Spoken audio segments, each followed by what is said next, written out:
1 Coríntios, primeira carta do apóstolo Paulo aos Coríntios, e nós vamos ler a partir do capítulo 3.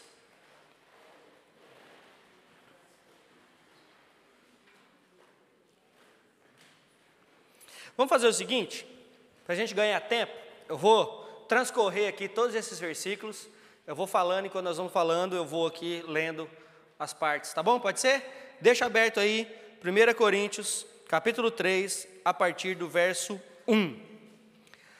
O título da mensagem de hoje é maturidade. Maturidade é a palavra de ordem, ok? O título tem tudo a ver com o que nós estamos estudando desde o início do ano, porque nós temos falado acerca de maturidade, mudanças, lembrando também que o verso para o ano aqui de Cliff Oak Church, 2021, é Isaías 43:19, que quer dizer, eis que estou fazendo uma coisa nova. E desde o começo do ano, desde o início do ano, nós temos estudado, discutido junto, temos falado acerca dessas coisas, ok? E temos aprendido que para experimentarmos essas coisas novas que Deus tem para as nossas vidas, nós precisamos também mudar, nós precisamos querer mudar. Não adianta nós queremos coisas novas e continuarmos sendo os mesmos. Nós precisamos também buscar essas mudanças nas nossas vidas. Se eu quero que alguém faça diferente, que tal começar essa mudança em mim, né? Isso é uma coisa importante. Essa vamos dizer assim, é muito falado aí. Você quer mudar tanto o mundo? Comece em você. É que nem a gente brinca, né? A gente brinca quando o povo faz passeata, quando o povo... Brinca não, falo sério, não brinco nada, falo sério. Quando o povo faz passeata no Brasil, quando o povo xinga o político, mas fura a fila do banco, recebe benefícios sem precisar, e assim por diante. Engana todo mundo, mas o culpado é o político. O culpado é o político, né? Ou seja, se a mudança não começar aqui, não adianta nada. Então, essa mudança, ela precisa partir de dentro. Ela precisa partir de dentro e de dentro daqui e depois de dentro daqui. Então, nós precisamos prestar atenção nisso. E nós temos falado sobre acerca dessas mudanças, desculpe. Nós precisamos conhecer a Deus, nós precisamos obedecer a Deus, e nós precisamos buscar crescimento ou amadurecimento nele. Não nas coisas mundanas, mas nele. Efésios, capítulo 4, verso 13, Paulo diz aos Efésios o seguinte: até que todos alcancemos a unidade da fé e do conhecimento do Filho de Deus e cheguemos à maturidade, atingindo a medida da plenitude de Cristo. Que todos nós possamos alcançar essa maturidade. Amém? Então vamos lá. Queridas mulheres, quando vocês se deparam com um homem barbado, ou sem barba, mas velho, agindo como se fosse o seu filho de 3 anos, o que você fala? O que você pensa? Quanta imaturidade, mas quanta imaturidade. Eu não tenho só 2 filhos, não, tenho 3, tem que cuidar desse cavalo aqui também. Você pensa, né? Vocês pensam. E vocês, homens, quando a sua esposa, ela age que nem a menininha do colégio. Quero ter igual da minha amiga.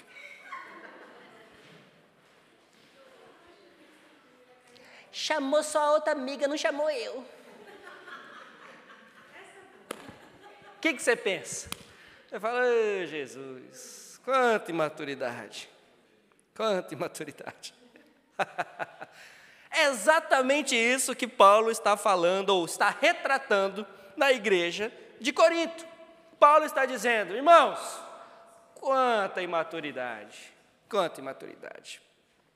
Paulo aqui, ele usa 3 ilustrações, e nós vamos ver as 3, e nós vamos ler juntos as 3, acerca das 3, ok? Ele usa 3 ilustrações diferentes para dizer que a igreja deve ser madura. Ele coloca primeiro a igreja como uma família, depois ele coloca a igreja como uma plantação, e depois ele coloca a igreja como uma construção, um templo. Então, família, plantação, templo. Paulo usa essas 3 ilustrações aqui para falar da igreja e para ensinar a igreja acerca do que ele quer, a mensagem que ele quer passar. Então, primeira coisa, Paulo fala sobre família, ou vocês vão identificar o que eu estou querendo dizer. Vamos ler então dos versos 1 a 4 primeiro de 1 Coríntios 3. Versos 1 a 4 de 1 Coríntios 3. Olha o que diz a palavra do Senhor. Irmãos, não pude falar a vocês como a espirituais, mas como carnais, como a crianças em Cristo. Dei a vocês leite, e não alimento sólido, pois vocês não estavam em condições de recebê-lo. De fato, vocês ainda não estão em condições, porque ainda são carnais. Porque, visto que há inveja e divisões entre vocês, não estão sendo carnais e agindo como mundanos? Pois quando alguém diz, eu sou de Paulo, e outro, eu sou de Apolo, não estão sendo mundanos? Paulo, então, se colocando na figura de pai espiritual, diz aos coríntios que eles estão sendo totalmente imaturos e mimados. Ele não está afirmando, veja bem, ele não está afirmando, e nem eu estou afirmando, que na família de Cristo existem duas categorias de crentes: os espirituais e os carnais. Não é isso que Paulo está dizendo, no sentido que você está pensando, porque o crente carnal que nós temos em mente é outro tipo de crente, não é esse tipo de crente que Paulo está falando, ok? Então não é isso que ele está dizendo. Até porque, se você acha que você é um crente carnal, nem crente você é. Se você acha que, eu sou um crente, mas sou um crente um tanto quanto carnal, então você não é crente. Você não entendeu a mensagem da cruz, você não entendeu o que Jesus fez por você, e nem tão pouco é convertido. Nós erramos, nós escorregamos, mas daí é você bater no peito. Não, sabe o que é? É que eu sou meio carnal mesmo. Não. Existe um erro gravíssimo, gente, que muitos cometem, mas muitos cometem, de dizer o seguinte: eu já sou salvo. Eu tenho Jesus como meu Salvador. Mas eu ainda não consigo identificá-lo ou aceitá-lo como meu Senhor. Eu sou salvo, eu creio que Ele morreu por mim, mas Ele ainda não é meu Senhor, porque eu não consigo obedecê-lo da maneira que a Bíblia exige. Isso é um erro. Cristo, Ele não pode ser Salvador de quem Ele ainda não é Senhor. Entenda isso. Cristo não é Salvador de quem Ele ainda não é Senhor, porque primeiro Ele se torna Senhor da minha vida, para depois eu entender que Ele é meu Salvador. O Espírito Santo, através da palavra que me é pregada, me revela: Cristo é o Senhor e morreu por você. Então Ele é meu Senhor, portanto, meu Salvador. Não é o contrário. Entende? Não pode ser o contrário. Não pode ser o contrário. É por isso que existem vários tipos de Cristo por aí. Porque as pessoas veem Cristo como o Salvador, mas não como o Senhor. Por isso existem vários tipos de deuses por aí. Porque esses deuses, eles têm na mente que Deus pode apenas dar recompensa para eles da obediência. Mas eles não os têm como Senhor, porque Ele não exige nada deles. Exige, dá um dinheiro aqui que eu te recompenso depois. Quanto mais você dá, mais eu te abençoo. Olha que lindo. Quanto mais você faz penitência para mim, mais eu te abençoo. Quanto mais você isso, quanto mais você aquilo outro, quanto mais você ajoelha no milho, mais doendo vai ficar seu joelho. Porque a intenção é que vale. Então, quando nós entendemos isso, aí sim isso faz sentido. Por isso que eu disse que se você acha e pensa que, eu sou um crente um tanto quanto carnal, é porque você não é crente ainda. Nós não podemos pensar assim. Nós devemos e podemos pensar que, apesar de crentes, nós sofremos tentações, apesar de crentes, nós temos problemas, apesar de crentes, nós passamos por todo tipo de tribulação e, portanto, como consequência disso, isso acaba que nos leva ao pecado, mas daí a pensar, ou achar, a dizer, a declarar que nós somos crentes carnais, está totalmente errado, no sentido que nós pensamos sobre ser crente carnal, ok? Paulo então chama atenção aos crentes de Corinto, que ele chama de carnais, e quando ele diz, vocês são crentes carnais, ele está se referindo não a esse tipo de comportamento que nós estamos pensando, mas na verdade, ele está se referindo à maturidade espiritual.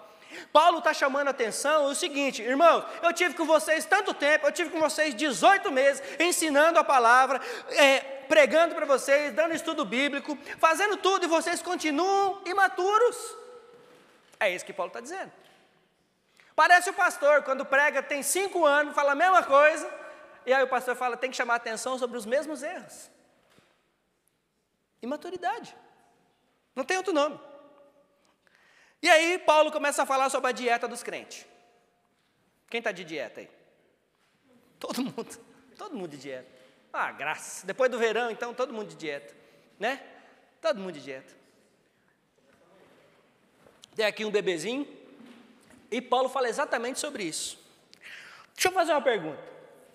Desculpa, já vou te colocar aqui no... Como é que é seu nome? Paula? Pabla? Ok. Para que você dá leite para o seu bebê? Para alimentar. Exatamente a resposta que eu esperava. Que bom, né? Para que você dá leite para o seu filho? Para alimentar. Para alimentar. E para que você dá alimento sólido para os seus filhos, para o seu marido, para a sua mulher? Para que você dá alimento sólido para eles? Aqueles cavalos que tem lá atrás mesmo. Haja alimento sólido para alimentar esses moleques, pelo amor de Deus. Esses meninos comem que parecem umas dragas, gente. E é tudo. Vai descendo. Para que você dá alimento para eles? Aliás, para que você dá alimento sólido para eles? Para alimentar. É exatamente o que Paulo está dizendo.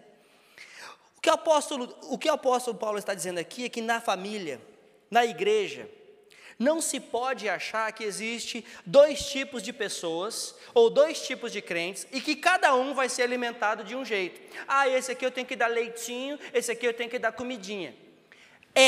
Mas não é. E eu vou explicar, calma, vou chegar lá. É assim, mas não é assim do jeito que você está pensando. Os mesmos, quando eu quero dizer isso, é que desde a escola dominical, dessas crianças pequenininhas que você viu entrar aqui agora, até o meu doutorado em teologia, a doutrina tem que ser a mesma. E este é Cristo crucificado.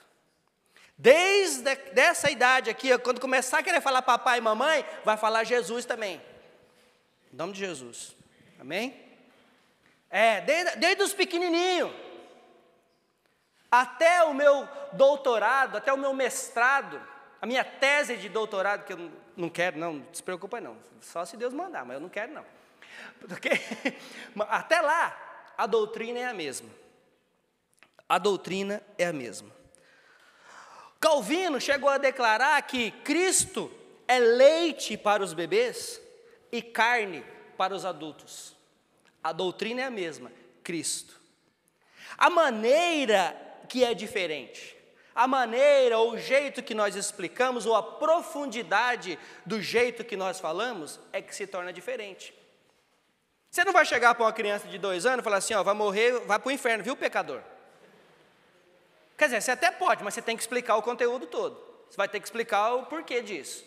E ela não vai entender com 2 anos de idade. Agora, você pode chegar para um menino daquele lá de 15 e falar a mesma coisa que ele vai entender. E você pode chegar numa pessoa de 20, 30, 40 que vai entender também. Então é a profundidade, é o alimento. Começa com leitinho, mas aí você vai colocando papinha, não é?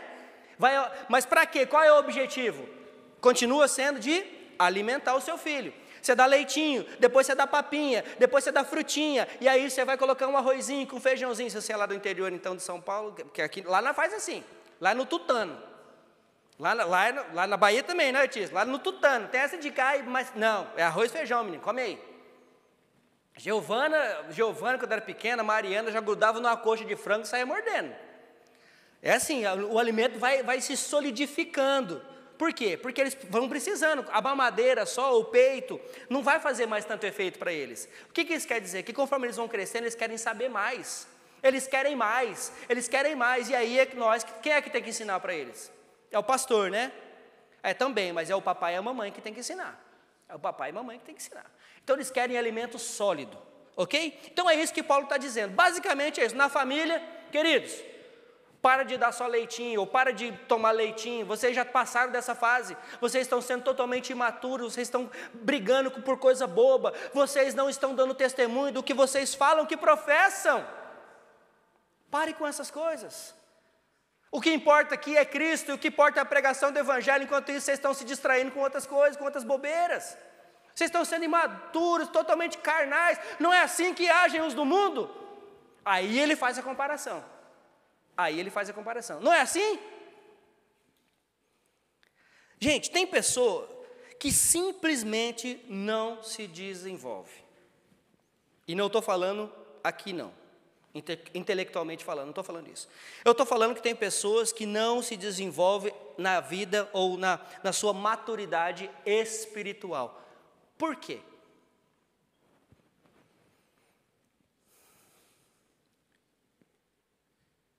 Geralmente, quando a gente pergunta, a gente gosta de ouvir uma resposta. Hã? Exatamente. Por falta de interesse. Exatamente. Não se interessa por estudar a palavra. Não participa de nenhum estudo, de nenhuma atividade que é oferecida na igreja. Não existe outro nome, irmãos. Não existe outro nome senão preguiça espiritual. Preguiça espiritual. E a preguiça, ela é espiritual. Sabe por quê? Porque a gente tem energia para tudo. A gente tem energia para fazer tudo. A gente trabalha o dia inteiro. Estou cansado. Mas se alguém me chamar para fazer alguma coisa que eu gosto, eu vou. A gente trabalha o dia inteiro, está cansado, estou dormindo. Mas se alguém ligar, falar, e aí? Você vai. Nós fazemos qualquer outra coisa.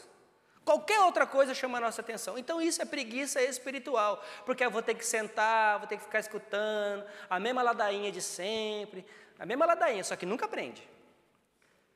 Aí o pastor fala e faz pergunta, e nós não responde, e o pastor fala, gente, vamos participar, e aí fica aquela coisa. E aí nós achamos isso monótono. Sabe o que é isso? Preguiça espiritual. Não tem outro nome, gente. Eu não vou ficar passando pano aqui, não. Mas é isso. Aí o verso 3, Paulo fala de novo sobre divisões na igreja. Essa parte eu já nem vou tocar mais, porque eu já falei e vou falar de novo depois. Mas Paulo fala sobre divisões na igreja. Basicamente, de novo, ele está dizendo, vocês são carnais e imaturos, porque uns se acham melhores que os outros. Essas divisões também são sinais de imaturidade. Quando eu vou para a igreja achando que eu sou melhor que alguém, que o meu grupo é melhor que o outro, ou se eu, mesmo sendo um pastor, se eu acho que eu sou melhor que alguém, mesmo sendo pastor, eu sou imaturo. Eu sou discípulo de quem? De Cristo. Vocês são discípulos de quem? De Cristo. Se eu sou discípulo de Cristo, começando por mim, pastor da igreja, membro da liderança da igreja, se Cristo é o meu maior exemplo, Cristo foi o quê enquanto ele esteve na terra? Servo. Então tem que fazer o quê? Mandar vocês fazer, né? Pois é. Está tudo errado. Porque as pessoas estão se colocando num patamar que não existe. Vocês estão aí. Pastor, está aqui, Eu olho de cima. Eu olho de cima para baixo. E vocês, quando me olharem, olhem assim. E de preferência, bem pianinho, bem quietinho, sem falar nada. É isso que estão ensinando nos púlpitos. Enquanto Paulo diz, não é Paulo, não é Apolo, não é Pedro que morreu por vocês. Foi? Foi pastor Leandro que morreu por vocês? Não, foi Cristo. Então, ele é o cabeça, é ele quem manda. Ponto final. Estamos aqui para servi-lo e glorificá-lo. Ponto final. Então, qualquer lugar que você for, onde o líder aparece mais, ou o mensageiro está tentando aparecer mais que a mensagem do Evangelho, sai de lá. Sai de lá. Porque não é uma igreja que prega Cristo, prega personalidade. Sai de lá. Então, nós temos que seguir, aliás, ou não temos que seguir esse ou aquele. Porque não foi o Papa, não foi Lutero, não foi Calvino, não foi Armínio, não foi nenhum desses que morreu. Quem morreu? E ressuscitou. Foi ele. Claro que são grandes pensadores, nos ajudam a pensar, nos ajudam a estudar. mas não foram eles, foi Cristo. Nós temos que seguir aquele que é o cabeça da igreja, E agora nós partimos então para a segunda parte. Então, entenderam? Mamazinho, leitinho, comidinha, ficou claro? Crente carnal na igreja, eu sou crente carnal, ponto final, você não é crente. Ponto final. Então vamos lá, igreja como uma plantação agora. 1 Coríntios, capítulo 3, dos versos 5 a 9. 1 Coríntios 3, de 5 a 9. Irmãos, afinal de contas, quem é Apolo? Quem é Paulo? Que eu acabei de dizer, apenas servos por meio dos quais vocês vieram a crer, conforme o ministério que o Senhor atribuiu a cada um deles. Eu plantei, Apolo regou, mas Deus é quem fez crescer, de modo que nem o que planta, nem o que rega são coisa alguma, mas unicamente Deus que efetua o crescimento. O que planta e o que rega tem um só propósito, e cada um será recompensado de acordo com o seu próprio trabalho. Pois nós somos cooperadores de Deus, vocês são lavoura de Deus e edifício de Deus. Amém? Agora, Paulo fala que a igreja, além de ser uma família, onde devemos estar todos unidos, cada um trabalhando do seu jeito, cada um fazendo a sua parte, e crescemos juntos, temos maturidade junto. Agora Paulo fala que nós somos também uma plantação. Quando você planta uma árvore, quando você planta um pé de jaca, a Ludmila já gosta de jaca, né? Quando você planta uma horta, o que você está esperando? Que ela cresça, que ela dê frutos. Você planta uma jaca, você quer que ela dê cebolinha?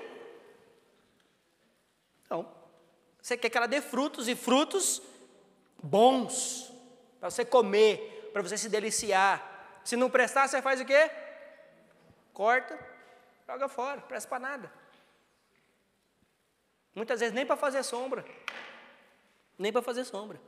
Então, já pensamos assim que nós somos uma plantação. Nós, igreja, plantação do Senhor, a nossa intenção é colhermos bons frutos, não é isso? O Senhor fala a respeito de plantação, quando Ele fala sobre a parábola do semeador, por exemplo, em Mateus 13. Mateus 13, Ele dá um exemplo muito claro do semeador, do homem que foi pelo caminho e jogou ali algumas sementes à beira do caminho, e vieram as aves e as comeram. Por quê? Porque foi de qualquer jeito, só jogou. Depois ele fala também sobre o terreno pedregoso, ou seja, não tem muita terra, até cresce um pouquinho. E aí eu digo que esse aí é o das preguicinhas, parece. Até cresce um pouquinho, mas depois vem o sol, bate na pedra, esquenta, morre logo, porque não tem raiz, porque não se aprofunda na palavra, porque não se aprofunda no que ouviu. Depois tem aquele que cresce no meio dos espinhos, e os espinhos sufocam essa planta, e aí aquele que quer viver um pé na igreja e o resto do corpo no mundo. O espinho vai sufocar mesmo, vai tirar mesmo.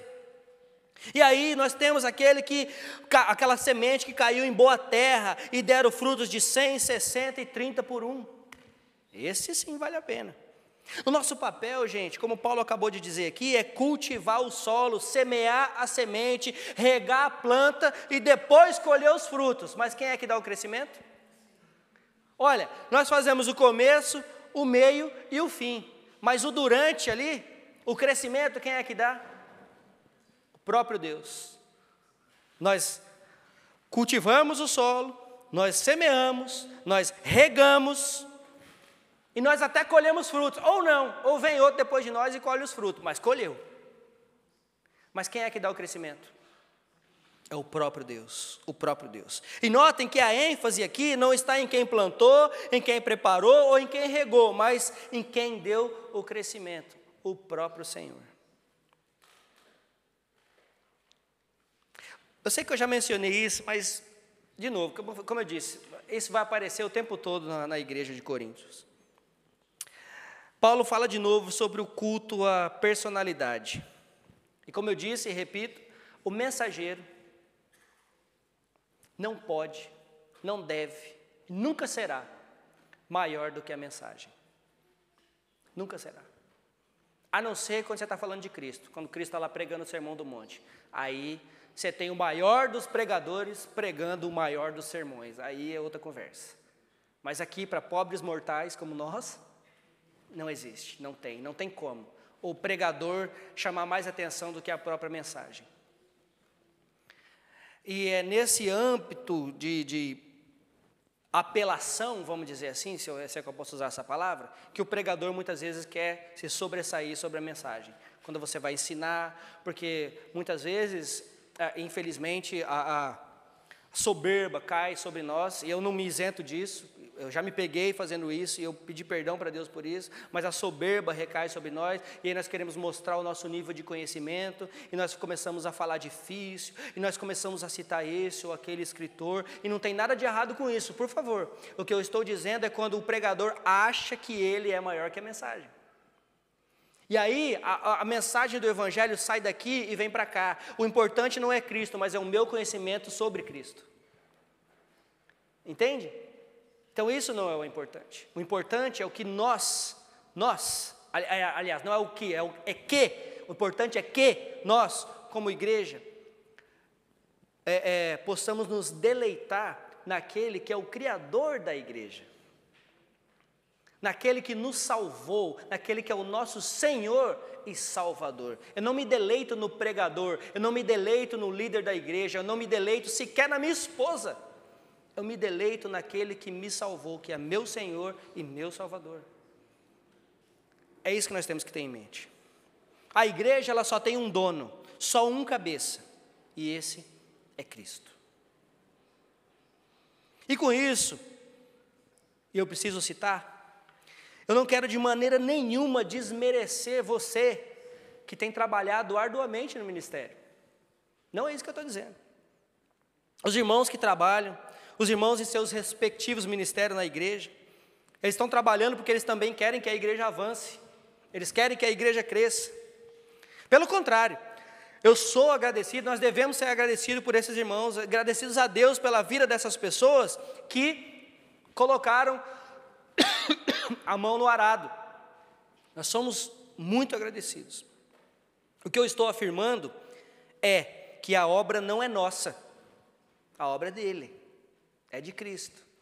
Foi Ele que nos chamou, é Ele quem nos capacita, e é para Ele que nós fazemos. A obra não é nossa, muito menos a igreja não é minha nem sua, a igreja é de Cristo. A vaidade e a autopromoção, gente, precisam e devem ser rebatidas na igreja. Precisam e devem ser rebatidas na igreja. Cristo é quem importa. Cristo é quem importa. A igreja pode estar cheia, ou mais ou menos cheia como está hoje, mas pode ter uma pessoa aqui. Com o mesmo entusiasmo que eu prego para a igreja cheia, eu tenho que pregar para essa uma pessoa que está aqui, porque o que importa é Cristo, o que importa é a pregação do Evangelho. Então tenha isso em mente. Ele é quem importa. Nós estamos aqui para pregar a Cristo e este crucificado. Não esqueçam dessa parte. Seu nome deve ser exaltado. A Ele toda a glória, toda a honra, todo o louvor. E aí, a terceira parte, quando Paulo diz que a igreja é um templo, uma construção. A partir do verso 9 até o 23. 1 Coríntios 9, vamos ler de novo o 9 e vamos decorrer.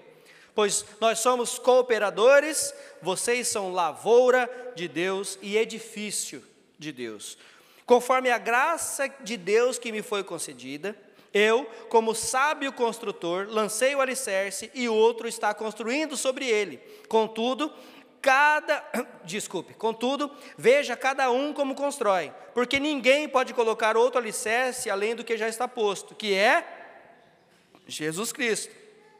Se alguém constrói sobre esse alicerce usando ouro, prata, pedras preciosas, madeira, feno ou palha, sua obra será mostrada, porque o dia trará a luz, pois será revelado pelo fogo que provará a qualidade da obra de cada um. Se o que alguém construiu permanecer, esse receberá a recompensa. Se o que alguém construiu se queimar, esse sofrerá prejuízo. Contudo, será salvo como alguém que escapa através do fogo. Vocês não sabem que são santuários de Deus e que o Espírito Santo de Deus habita em vocês? Se alguém destruir o santuário de Deus, Deus o destruirá, pois o santuário de Deus que são vocês é sagrado. Não se enganem. Se algum de vocês pensa que é sábio, segundo os padrões dessa era, deve tornar-se louco, para que se torne sábio. Porque a sabedoria deste mundo é loucura aos olhos de Deus, pois está escrito, Ele apanha os sábios na astúcia deles. E também, o Senhor conhece os pensamentos dos sábios e sabe como são fúteis. Portanto, ninguém se glorie em homens, porque todas as coisas são de vocês, seja Paulo, seja Apolo, seja Pedro, seja um mundo, a vida, a morte, o presente ou o futuro. Tudo é de vocês e vocês são de Cristo e Cristo de Deus. Amém. Amém. Então a igreja é o templo. Todo aquele que é salvo por Cristo é também a habitação de Deus através do Espírito Santo. Amém? Amém. E vejam, a edificação desse templo não pode ser de má qualidade. É o que Paulo está dizendo aqui. A edificação desse texto não pode ser de má qualidade. Porque a maneira que estamos construindo, seremos julgados. É o que diz o verso 13. Sua obra será mostrada, porque o dia trará a luz, pois será revelada pelo fogo, que provará a qualidade da obra de cada um. A qualidade. Claro que números são bons. Nós não podemos sofrer de numerolatria, que é a idolatria aos números, mas nós também não podemos sofrer de numerofobia, que é o medo dos números. Nós precisamos ter o meio termo. O que importa não é número, mas o número também é importante, claro que é. Nós queremos que a igreja avance, nós queremos que a igreja cresça. E se nós queremos isso, claro que o número vai aumentar, correto? Agora, isso não é o importante. O que Paulo está dizendo aqui não é sobre a quantidade, mas sim sobre a qualidade desses crentes. Qualidade aqui é o que importa. Deus não quer uma igreja cheia de gente, sabia? Eita, todo mundo olhou feio para mim agora. Deus não quer uma igreja cheia de gente. Deus quer uma igreja cheia de crente.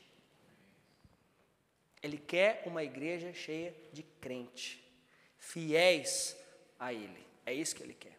Igreja cheia de gente tem um monte. Mas naquele dia, Ele vai vir e vai apartar. Vai apartar os bodes das ovelhas. Para uns, Ele vai dizer, venha, amados de meu Pai, venha para o que lhe está reservado. A outros, Ele vai dizer, aparta-te de mim, porque eu não te conheço. E eles vão dizer, Senhor, eu preguei no teu nome, eu ensinei, eu trabalhei na igreja, eu estava lá todo domingo. E Ele vai continuar dizendo, aparta-te de mim, porque eu não te conheço. Esses são aqueles que eu falo, que são os crentes convencidos e não verdadeiramente convertidos. Existe uma grande diferença, já falei sobre isso. Irmãos, hoje tem muita gente bem intencionada, mas existe um ditado famoso no Brasil que diz, de boas intenções, o inferno está cheio. Cheinho de boas intenções. Existe muita gente boa intencionada. E na igreja não é diferente. Mas estão cometendo um grande erro, ou gravíssimo erro, de negociar o culto. De negociar o que nós fazemos aqui, o porquê nós estamos aqui. As pessoas trazem ideias e eles vão adicionando. As pessoas trazem danças, trazem teatro, traz não sei o quê e vai adicionando. E vai adicionando, e vai adicionando, e vai adicionando. Aí deu 2 horas de culto, aí o pastor vem pregar. Se o pastor passar de 15 minutos, nossa, que culto longo. Está errado. A primazia do culto é o ensino da palavra. A primazia do culto é a pregação e o ensino da palavra. O resto, se der tempo, Deus, se não der, não faz. A verdade é essa. Eu já participei de um culto que teve os homens cantando, as mulheres cantando, Os meninos cantando, as meninas cantando, o irmão fazendo solo, oportunidade para a irmãzinha, o grupo da terceira idade cantando. Eu não estou brincando, estou falando sério. 2 horas e 15 minutos depois, tinha um pastor convidado. Pastor, você tem 15 minutos, tá? O coitado foi lá, leu o texto, orou e falou, tá bom, irmãos, que a graça e a paz do Senhor Jesus esteja com vocês. Saiu, desanimado, embaraçado. Tudo que ele preparou, tudo que ele estudou, tudo que o Senhor falou com ele para passar para a igreja, não deu tempo. Não deu tempo.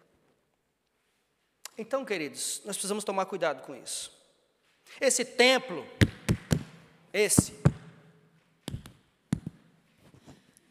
precisa estar edificado em Cristo. E esse templo precisa estar edificado em Cristo. Porque se vier um terremoto, isso aqui cai. Nós até podemos cair também, mas nós sabemos para onde nós vamos. Esse aqui fica aqui, e vai virar lixo, vai virar entulho. Nós não. Nós sabemos para onde vamos. Nós sabemos para onde vamos. O fundamento, o alicerce da igreja, como eu disse, não é o pastor, não é o padre, não é o papa, não é o líder ou qualquer outra pessoa. Não é Pedro, não é Paulo ou Apolo. O fundamento da igreja, como nós acabamos de ler, o alicerce, a igreja está fundada em Cristo.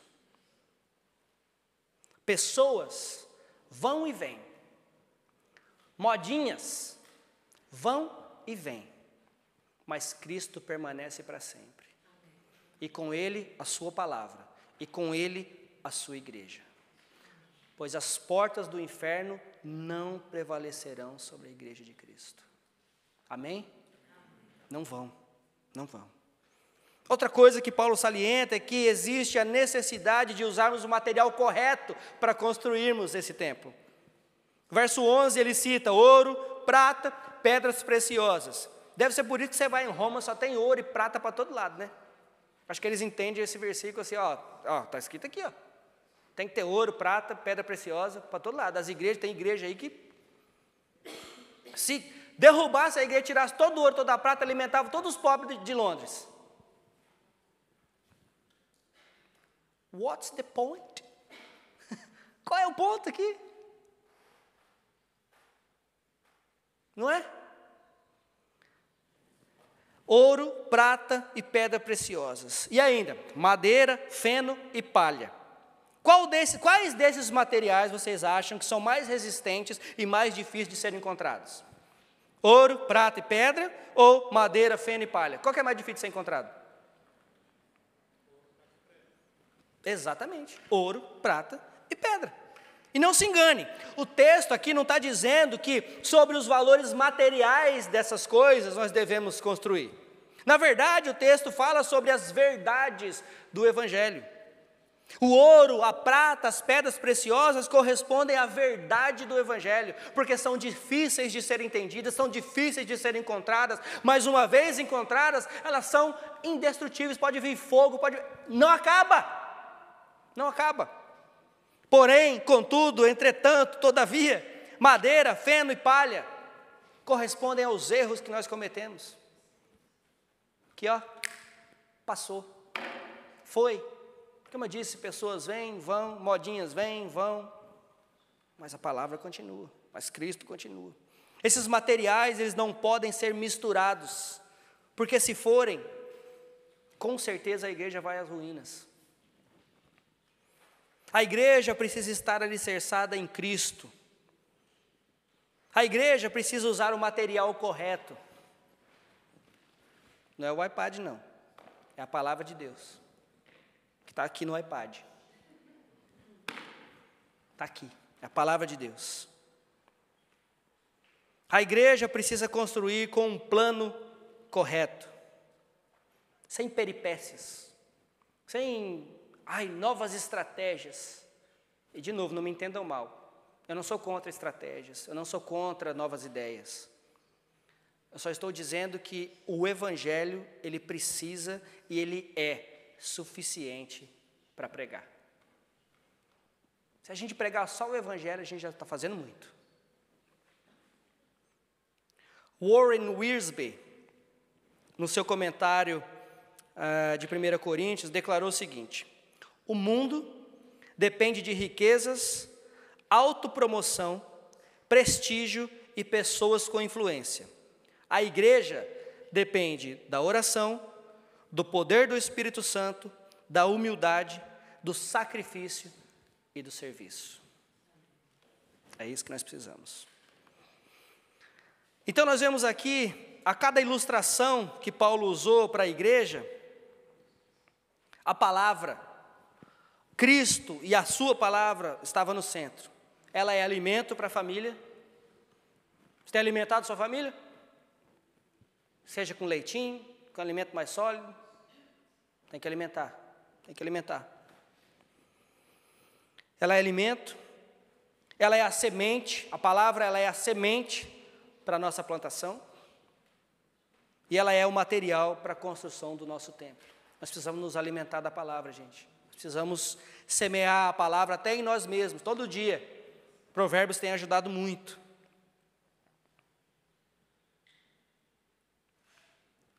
A igreja, nos tempos de Paulo, ela não tinha propriedades luxuosas. Não tinha templos para 5.000, 10.000 pessoas. Não tinha influência política. Pelo contrário, os políticos queriam acabar com a igreja. Não tinham recursos. Os obreiros não eram grandes intelectuais, teólogos com doutorado, PhD em teologia. Mas eles mexeram com os alicerces de todos os lugares que eles passaram. Não é à toa que nós estamos aqui hoje, 2000 anos depois. Por quê? Quando os apóstolos foram presos, que foi dito aos apóstolos? Livro de Atos. Eles eram proibidos de pregar a palavra. Eles não eram proibidos de curar. Eles não eram proibidos de dar esmola. Eles não eram proibidos de ajudar ninguém. Eles eram proibidos de pregar Cristo. Eles eram proibidos de pregar Cristo. Porque eles eram unânimes. Eles oravam juntos. Eles trabalhavam juntos. Eles partiam o pão. Eles vendiam as suas propriedades para ajudar os mais necessitados. E eu estou falando aqui de outra época. Ninguém está mandando você vender sua casa não, hein? Estou falando aqui de outra época. Eles vendiam sua propriedade para ajudar. Eles tinham a simpatia dos homens. Como diz Atos capítulo 2, versos 46 e 47. Todos os dias, não era só domingo. Viu, domingueiro? Continuavam a reunir-se no pátio do templo. Partiam o pão em casa e juntos participavam das refeições com alegria e sinceridade de coração, louvando a Deus e tendo a simpatia de todo o povo. E o Senhor lhes acrescentava diariamente os que iam sendo salvos. Amém por isso. Então, que possamos tomar o nosso leitinho diário, comer o nosso alimento diário, que possamos ser fortificados com o poder do Espírito Santo e que possamos plantar, semear na vida das pessoas que estão ao nosso redor as maravilhas do Evangelho. Nem que nós não colhamos esses frutos, mas outros vão colher, você pode ter certeza disso, em nome de Jesus. E para terminar, eu gostaria de fazer uma leitura. 2 minutos, pode ser? Leitura vai ser de 2 minutos, até cronometrei. Eu li lá no meu escritório, sozinho cronometrei, só para não ficar muito longo. Preparar, né, Rafa? Vai que vocês falam que não. Se vocês falarem que não, eu vou ler do mesmo jeito. Esse livro aqui, do Paul Washer, um escritor que eu gosto muito. fala sobre o chamado ao evangelho e a verdadeira conversão. É um livro excelente. Quem quiser ler, eu posso emprestar. Não empresta, gente, estou brincando. Olha o que diz essa porção do livro. Eu quero que vocês prestem atenção, por favor. São 2 minutinhos. Se você esquecer de tudo que eu falei, lembra desses 2 minutos agora. Você ri, né? O que eu falei até agora? Qual foi o texto que eu preguei até agora? Fala para mim, vocês 4 aí no fundo. Qual foi o texto que eu preguei? Não ri não, quero saber. Está vendo? Pois é. Vamos lá então. Depois vocês assistem o vídeo e me falam semana que vem. No Novo Testamento, a palavra arrepender é mais frequentemente traduzida de um verbo grego construído por outro verbo que quer dizer perceber ou entender. É uma preposição que denota mudança. Arrependimento, portanto, envolve uma mudança radical na percepção que a pessoa tem das coisas e na sua visão da realidade. Nas Escrituras, essa mudança de mente nunca é confinada apenas ao intelecto, mas tem efeito igualmente radical sobre as emoções e a vontade. Em suma, o arrependimento autêntico começa com a obra do Espírito Santo na vida do pecador, passa pela regeneração do coração, ilumina a mente e expõe o erro por uma revelação da verdade divina, que é a palavra de Deus. Em razão dessa obra de Deus, a mente do pecador se transforma e sua visão da realidade é radicalmente alterada, especialmente no que diz respeito a Deus, a si mesmo, ao pecado e ao caminho da salvação.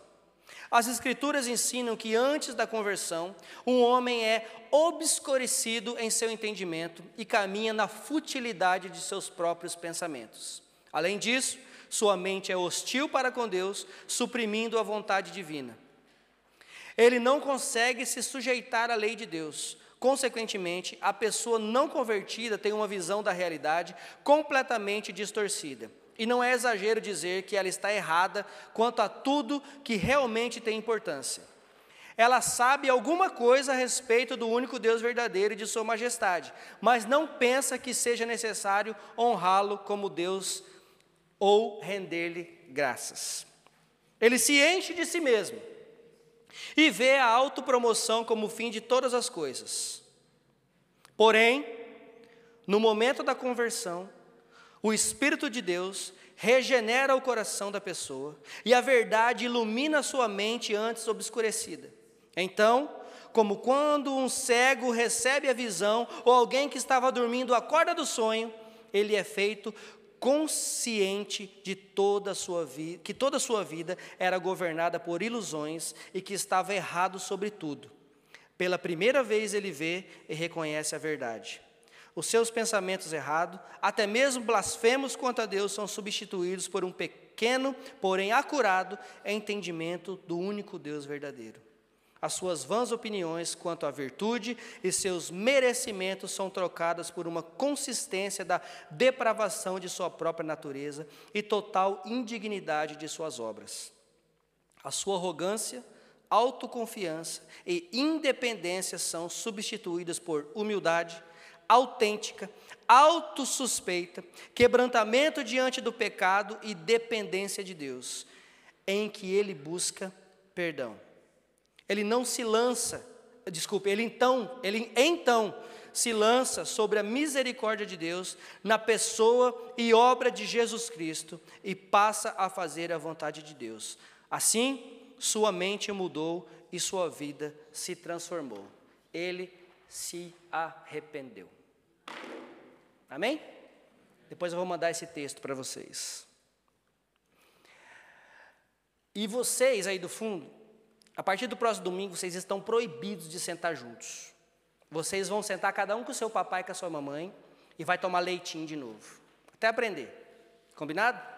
Porque vocês só deram risada e me atrapalharam o culto inteiro.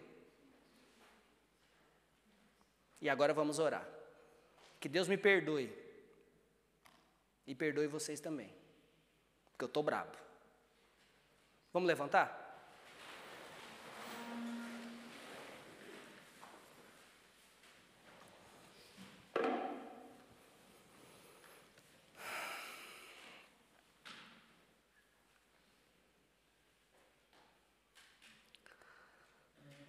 Pai, mais uma vez, diante da Tua glória, diante da Tua misericórdia, eu quero te pedir perdão. Quero pedir perdão por mim, quero pedir perdão pela igreja, quero pedir perdão porque muitas vezes nós somos imaturos. Nós buscamos tudo, menos a Tua palavra. Nós buscamos tudo, a tudo e a todos, menos ao Senhor. Pai, eu te peço em nome de Jesus que o Senhor nos ajude, que o Senhor me ajude a olhar para o alto, de onde vem o nosso socorro. Olhar para o Senhor, o autor e consumador da nossa fé. Senhor, nos dê maturidade, eu te peço. Nós precisamos de maturidade, nós precisamos do Teu alimento, nós precisamos da Tua palavra, nós precisamos do Senhor. Pai, obrigado. Obrigado pelo culto essa noite, obrigado por cada vida que aqui está e que possamos sair daqui, Senhor, transformados pelo poder da Tua palavra e pelo poder do Teu Espírito Santo. Obrigado por aqueles que nos assistem também online, Senhor Deus, que essa palavra possa também fazer diferença na vida deles e que nós, todos nós, possamos depositar a nossa confiança somente em Ti. Obrigado. Quero também aproveitar a oportunidade, Senhor, e te agradecer pela vida do Léo, da Érica, Senhor, do Cauã e desse bebezinho que está a caminho, Senhor Deus. Pai, também oramos pela Luana, pelo Leandro, pelo bebê, oramos pelo Peter, pela Gisele, pela Manuzinha. Pai, filhos são bênçãos do Senhor. Obrigado, obrigado porque o Senhor tornou fértil os ventres dessas mulheres. Obrigado porque elas louvam ao Senhor pela dádiva que o Senhor tem dado a elas. Que o Senhor os abençoe, que o Senhor os capacite de todas as maneiras, físicas, materiais, espirituais. Que eles já desde o ventre possam falar do Teu amor e de quem o Senhor é. E que quando eles crescerem, eles possam, em determinado momento, quando eles entenderem tudo isso, que eles possam estar aqui, confessando o Senhor como o Senhor e Salvador da vida deles. Nós oramos por essas famílias, por todas as famílias que estão aqui representadas.